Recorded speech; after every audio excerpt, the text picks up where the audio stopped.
Hello, have a very nice day. आजकल TV में मोदी साहब के इंटरव्यू बहुत आ रहे हैं। सवेरे, दोपहर, शाम आधी रात को मोदी साहब का कोई ना कोई इंटरव्यू चल रहा है। सिलेक्टिव चैनल है उनके 5-7, उन्हीं में उनके प्रोग्राम नशर हो रहे हैं। मैं हैरान हूं, काफी सरप्राइज्ड कि इतना इंटरव्यू देने का पर्पस क्या है, फायदा क्या है। पब्लिक के किसी एक सवाल का जवाब नहीं दे सकते आप, और इंटरव्यू बड़े स्पेशल। ये प्रधानमंत्री साहब बैठे हैं, कैमरे लगे हुए हैं, सामने एक एंकर बैठा है या कोई लेडी बैठी है, वो भी तो एंकर ही हो गई। और मोदी साहब लगातार बोल रहे हैं। एंकर का काम सवाल पूछना नहीं है, यस सर करना है, मुस्कुरा के सिर हिलाना है। ये कैसा इंटरव्यू है भाई?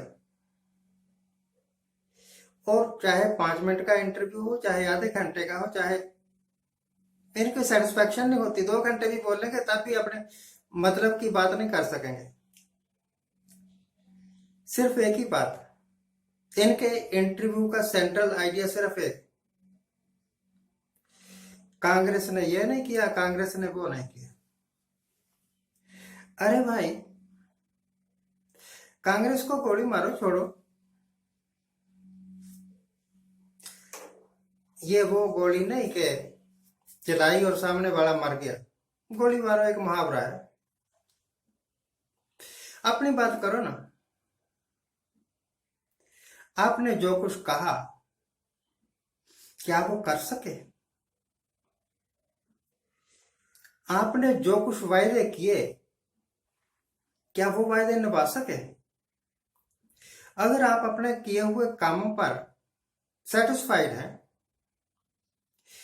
आपको यकीन है कि जो कुछ आप चाहते थे वो आप कर चुके,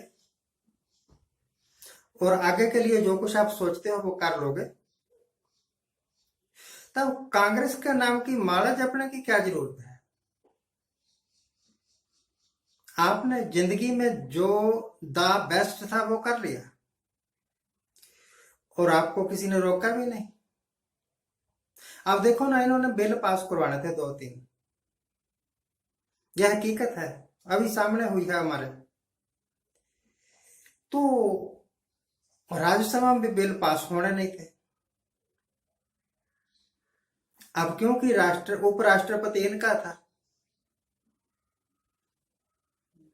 और वही सभापति भी होता है राज्यसभा का,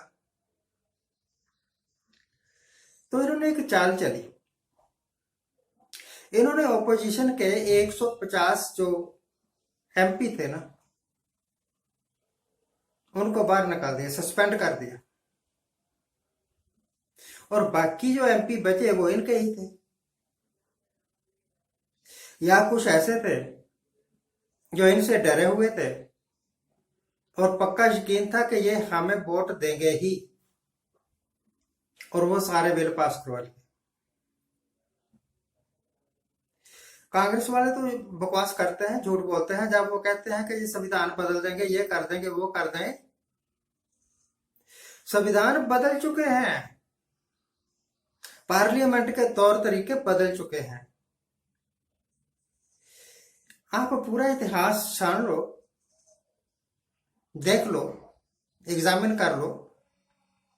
ऐसा कभी नहीं हुआ कि राज्यसभा के 150 से ऊपर सांसद सस्पेंड करके और फिर बिल पास करवाए जाए बिना किसी बहस के, बिना किसी बहस के। लगभग 100 साल से चल रहा होगा ये सीआरपीसी, या जो एविडेंस एक्ट है, बहुत पुराना है, और वक्त के साथ साथ इनकी आजमाइश होती रही है।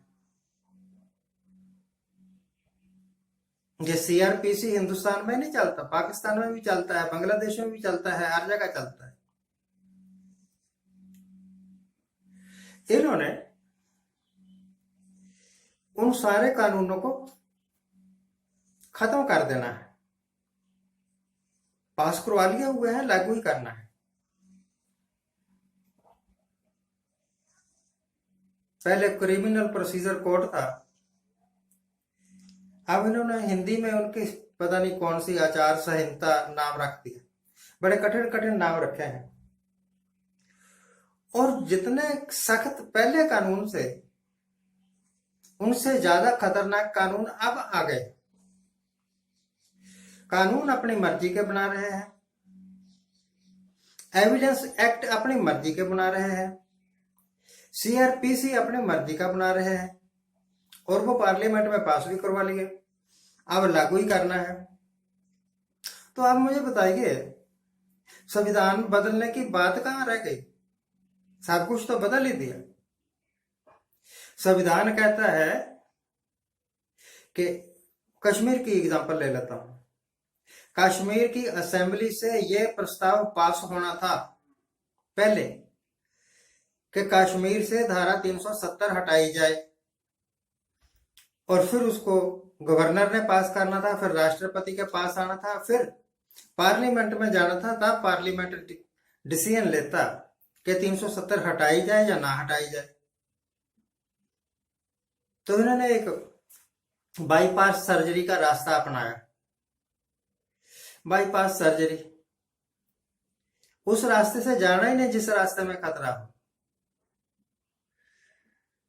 पहले तो इन्होंने जम्मू कश्मीर की जो असेंबली थी ना, वो सस्पेंड कर दी,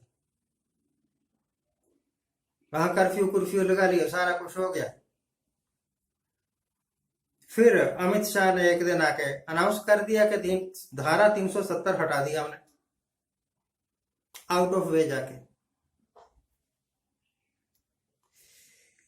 इलेक्शन कमीशन की सिलेक्शन इनके मन मुताबिक नहीं हो रही थी, इन्होंने कानून ही बदल दिया। सुप्रीम कोर्ट का कोई जज नहीं होगा, चीफ जस्टिस नहीं होगा, सिलेक्शन में सिर्फ मैं ही सिलेक्शन करूंगा।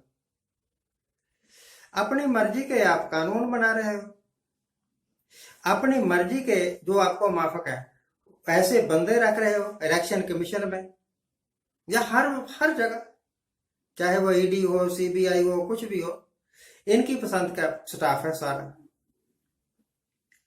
तो अब यह तो गारंटी ही है कि जब सब कुछ आपने अपनी मर्जी का सेट कर लिया हुआ है, तो इलेक्शन तो एक ढोंग है, आपने तो जीतना ही जीतना है। और ना भी जीते, मान लो कि नहीं जीते, सीटें कम आ गई, लोगों को अकल आ गई, कुछ इनको वोट नहीं डाला, तब भी अगर ये 180 सीटें भी ले गए ना, 172 सीटें भी ले गए ना, तब भी ये सरकार बना लेगी, और वो सरकार पूरे 5 साल तक चलेगी। हमने देखा है कि महाराष्ट्र में इनकी सरकार नहीं थी बीजेपी की, बिहार में इनकी सरकार नहीं थी बीजेपी की, तो पता नहीं किस तरीके से ब्लैकमेल किया जाए, व्हाइट मेल किया, चलती हुई सरकारों को तोड़ा, उनके एमएलए को अपनी तरफ मिलाया और सरकार बना ली। अब कहने को महाराष्ट्र में शिवसेना का मुख्यमंत्री है, तो नाम को है, काम तो सारे वही करने हैं उसने जो बीजेपी वाले चाहते हैं। सो भाई प्रधानमंत्री साहब, मुद्दे की बात करो, कुछ इंटरव्यू दे के कांग्रेस को कोस के यू आर अचीविंग नथिंग।